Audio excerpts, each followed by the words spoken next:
നമ്മൾ ചെയ്യുന്ന ഓരോ ജോലികളും ആർക്ക് വേണ്ടിയായിരിക്കും എന്നറിയോ?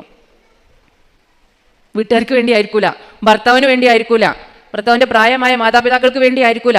അവർക്ക് വേണ്ടി ഞാൻ രാവിലെ 4 മണിക്ക് എണീച്ചിട്ട് ചുടുവെള്ളം ഉണ്ടാക്കി കുഴമ്പ് പുരട്ടിക്കൊടുത്തു എന്നൊക്കെ ഇങ്ങനെ പറയുമ്പോൾ അവർക്ക് വേണ്ടി എന്നുള്ളത് മെല്ലെ മെല്ലെ മാറും. എനിക്ക് വേണ്ടി എന്നാവും. അതെങ്ങനെ എനിക്ക് വേണ്ടിയാവാം?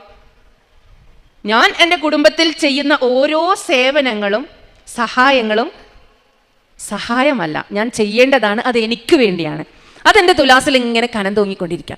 എൻ്റെ ഭർത്താവിൻ്റെ പ്രായമായ പിതാവിന് ഒരു ഗ്ലാസ് ചുടുവെള്ളം കൊണ്ടുപോയി കൊടുക്കുന്നത് അദ്ദേഹത്തിന് വേണ്ടിയല്ല, എനിക്ക് വേണ്ടിയാണ്. എനിക്ക് ആ പുണ്യം കിട്ടണം, എൻ്റെ ഖബർ വിശാലമാകണം, എനിക്ക് സ്വർഗം കിട്ടണം.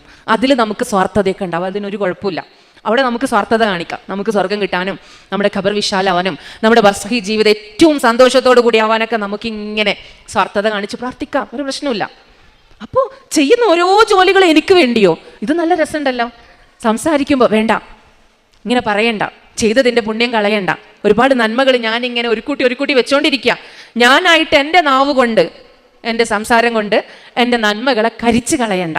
അസൂയ കൊണ്ട്, അല്ലേ? അസൂയ നബി സല്ലല്ലാഹു അലൈഹി വസല്ലം പറഞ്ഞപ്പോൾ വിറക്, പിന്നെ ഇങ്ങനെ വിറകിനെ തീ ഇങ്ങനെ കരിച്ച് കളയുന്നത് പോലെയാണ് അസൂയ നമ്മുടെ നന്മകളെ കരിച്ച് കളയാന്ന് പറഞ്ഞത്.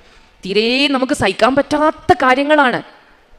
ഒരാൾക്കൊരു നന്മ വരുമ്പം, അയാൾക്ക് ഒരു ഗുണം വരുന്ന സമയത്ത് അവിടെയൊക്കെ നമ്മുടെ അസൂയ ഇങ്ങനെ വർക്കൗട്ട് ചെയ്യണത്. നമ്മളെങ്ങനെ നശിപ്പിച്ചുകൊണ്ടിരിക്കുക, നമ്മളെ നന്മനെങ്ങനെ നശിപ്പിച്ചുകൊണ്ടിരിക്കുക.